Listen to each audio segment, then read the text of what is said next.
Welcome back to Agenda Kenya with me, Jason Nyantino. Tonight, our focus is on various public interest issues as we prepare for the next general election. Brian, you had something to say before we took a break. Yes, I think there is this misnomer that politics and the leadership is about money. And I think it is a high time we need to demystify what I would call this sort of high-class nonsense. Politics and the leadership is not about money. If you look at the great leaders that we've had in this country, or even in other jurisdictions, the great Martin Luther King didn't have money. The great Thomas Sankara, who became president at the age of 33, didn't have nothing to his name. He only rode on a bicycle. The great Thomas Mboya, our very own eloquent Thomas Mboya, was not a rich man. The great Wangari Maathai was a very ordinary man. So leadership can never be equated to having money.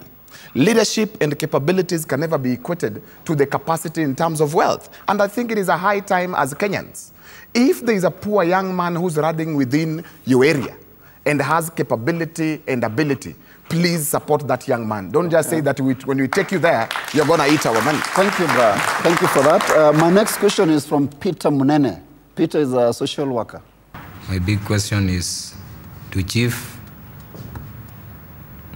work in this new constitution? Come up again, please. Are chiefs working in these new constitutions? Or he's talking about the chiefs. Are the chiefs necessary in this new dispensation? I'll come to you, Kingwa. There's been this conversation going on. Chiefs have come out. Their fate is not clear. Give us your position, please. Yeah. Well, I think that chiefs do have a role and they do have a place in this new dispensation. And in a very big way, I think, the way I look at it is that they could come in a very big way in terms of being part of community mobilization and not just administration. I think I mentioned it earlier about how, in a sense, we have lost our sense of communalism as a society. The traditional way in which we really pull together and we really cared about other people, the time when we didn't have street children on the roads and that kind of thing, we've really lost that. And I think they could be used, they could be very helpful in terms of just trying to bring back that sense of communalism, and as well because they are more in touch with the people as opposed to other administrative branches. So in a sense, it would also be helping to make government seem more actually in touch with the people and not just as a way of, as an arm to discipline or to punish, as a way which we have in a way seen them most of the time. Carol, will you want to have a chief near you? Or yes, you definitely. Want to do away with that structure altogether? I'd have to say that in Kajiado North, the chiefs are quite active when it comes to domestic issues, which the other, for instance, someone like the DC or the DO does not really have to deal with such domestic or private indoor issues. And then also when matters of ethnicity arise, the chief is likely the one who is likely to know which community is having which community or where the grievances are within communities. They're likely to detect the most grassroots issues, and they are quite vital in a lot of cases. You can find them anytime, anywhere. Unlike other local administrations where you have to book appointments or it's hard to find them, their chief are the most familiar face with the local mwananchi, with the old people, the children. They're quite necessary, to be honest. All right. I want to hear from the audience about chiefs, really. Do we need chiefs or do we not need chiefs? The lady on the second row. Thank you. I'm Rachel. I come from Gong. First of all, it's true we need the chiefs, but I don't know what we are going to do with them because there are many issues. For example, myself, my experience, there was a time I needed a small plot to put up a small house for a young man who needed somewhere really to be in. And we have that slum called Mathare, and I wanted just a small part. When I went to the chief, in fact, through the headman of the village, he told me the chief has to eat, and you cannot just get something without contribution. So he asked for a bribe? He asked for a bribe, and he said that this is the norm. You cannot get anything there.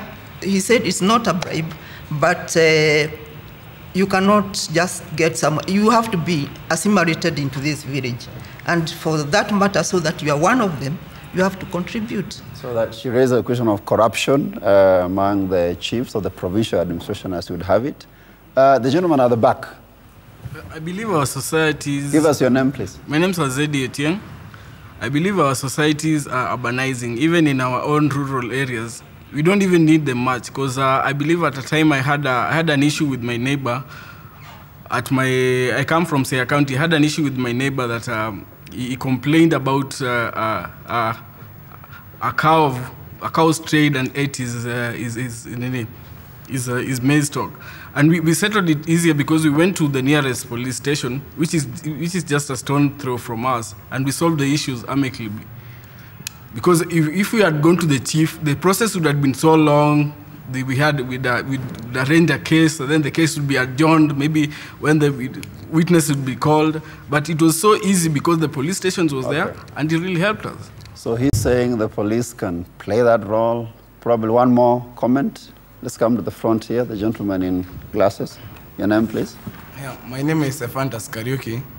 I reside at Mathare North. I'm a student at the University of Nairobi. I think chiefs, they're supposed to be there, but their powers should be defined. And a clear body should come and vet them, because sometimes chiefs extend their boundaries. What they're supposed to do, to them, they're supposed to link that common humanity from his household to the government. But to them, they are not interested most in this person who is at grassroots. To them, they are just interested about their power. What do they gain from there? Okay. They don't do legislative work at all. They are just there. And sometimes they enjoy the privilege of having some administration police at their chief camps. They take that as a chance to collect money. I come from Nyahururu, a location called Leshau. And in that place, if any young person sees the chief or a police officer, they just run. They are not friendly to them, because this person has not good agenda to me. Chief akikuja hapa hivi, she's coming to arrest me, or he's coming to arrest me. Thank you, Ephantus. Brian, what are your reactions about corruption amongst the chiefs? I think the biggest discourse we need to have, Jason, is not whether we need chiefs or not. The question is, the people of this country needs to understand that a lot of things have changed. And for instance, currently we have two governments, and the county government do not report to the national government. We have a clear, separation between national government and county government. You see, currently, the chief is the president's representative, which is actually at a national level. Now, the role of chiefs is very clear. One, of course, is to mediate on issues to do with civil matters. Two, we are looking at issues to do with gathering intelligence and issues to do with peace. Yes, we need them. But the how is what is important. I think for me, in my view, chiefs should be the representative of a governor in that particular county. And two, you know, if you look at historically, the work of these chiefs, they've been intimidating, they grab people's wives, they grab people's property. So what we would want to see is that even as we keep them, we have to define their roles. And two, all chiefs actually have to be vetted, like any other government, really. So for me, what we need is credibility. We need somebody with really serious standing within that locality and within that community. So the question is not whether we need chiefs. We need serious chiefs who can actually deliver to the people of this country. Kingwa, the Constitution actually says that the provincial administration structure is supposed to be restructured within 5 years. And you saw when campaigns were happening for the new Constitution, they were promised your jobs are safe. I don't know who said this, don't worry. But now everything has gone silent. What is your reaction to that? Because you see, they want direction. Are we jobless? Are we not jobless? What would you advise government to do? Well, in that case, because I believe that, and I have understood, and we do agree that chiefs are not saints, have not been perfect. In some places, they have let down the people. But I do see that there's a need for them. They still do serve a function, and so it would be important to retain them. And so maybe it would be a question of then how and if that the parliament would then be needing to look into. Okay. Caro, what do you think? Because we're talking about, she raised a question of corruption. She wanted assistance. The chief said, you need to bribe me. What could she have done? What do you advise her to do? First of all, I believe to curb this, there needs to be a clear job description of what a chief's role is. Actually, I'm quite familiar with the chief that she is talking about, and hence why we need the vetting. The chiefs need to know their roles and their boundaries. A lot of chiefs have gone beyond their boundaries, and yet no action is taken. Who do they report to? Who is responsible to them? We as Wananchi, as the citizens, as the locals, we need to know if a chief goes beyond the boundary. For example, what the lady experienced, she needs to know who she can report to, and matters will be taken into action. Yeah. You're running for county rep, you say. Yes. Don't you think you're a grassroots leader? So Yes. if you win this, do you think we need another structure in the name of chiefs? Why can't you do that role yourself? I believe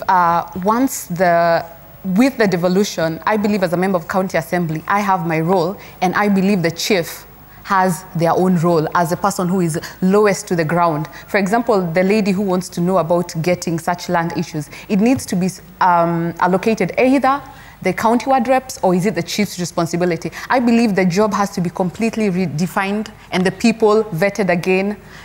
I believe that the interview process has to be very formal, not an informal process. Okay. Yeah. One or two more contributions. It's a very enthusiastic gentleman on the third row. Maybe to me, from what the panelists have said, is that what I would like to say, the how. The how is that we're having the two centers of power, the county government and the national government. The how is about, if you read the County Government Act, and if you read Urban Areas and Cities Act, we have got the how. Because the how, we need to have a name for these people. Because the name chief, it doesn't reflect in this era in life. We need just to have, the how is that we are going to have ward administrators, the village elders. It's the how. Then we can think, can the chief assume the role of ward administrators, or what can they be doing? But okay. The how will we get them? Through the vetting, through the system under the Urban Areas and Cities Act, of which is there. So to me is that these guys must pack and go, and we get, if they want to get the jobs, let them reapply under the system of the legislations that we have. Okay, thank you. One more comment, probably. My name is Ann Vicky. I come from Dagoretti, Nairobi region.